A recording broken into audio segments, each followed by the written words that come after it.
black box. Okay. So let me explain what I mean by this.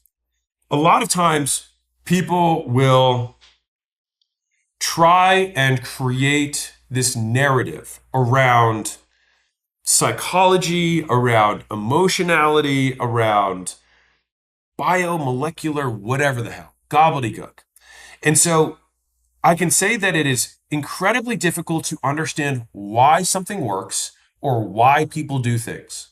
But what we can observe is whether something works or whether they did something. And so we want to say, okay, we have this box. There is an output. Instead of trying to figure out what magic is happening inside of this box, we just want to focus first on the inputs. And what's interesting about focusing on the inputs is that the inputs themselves will give you feedback loop that is required in order to get better at the skill. So basically, being inefficient, sucking for a lot of reps will get you better at not being bad. Because you will be so bad that you'll think, my God, I suck at this. I wonder if I could suck less at this. And then you'll tweak a couple things and you'll be like, wow, I'm not as bad as I once was. I'm not good. But eventually you keep doing things that make you less bad until eventually you look back and you're like, if you less bad yourself 100 times, you're actually pretty good. And so this is where doing more in the beginning without the obsession on understanding why will get you closer to your goal, because so many times people say like, well, I want to understand why.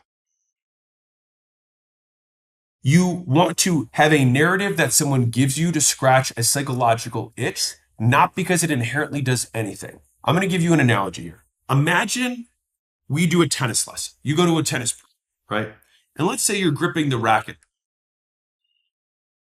In order for you to grip the racket correctly, does the tennis pro then say, hey, we should really discover why you grip the racket incorrectly? What different teachers didn't describe to you the proper way to hold a racket? And let's try and understand the undermining emotionality behind the grip that you have. No, they're just going to get you to grip the racket correctly. And so for you, I would encourage you to ignore people who try to put on all of these whys and these psychology and the subconsciousness and the neurolinguistic programming and all this hullabaloo, when like you just need to send this email, say these words, move your body in this way, use your voice like this, hold your head up, stare straight. If someone cannot tell you what to do with either your mouth or your body, they are not giving you clear direction.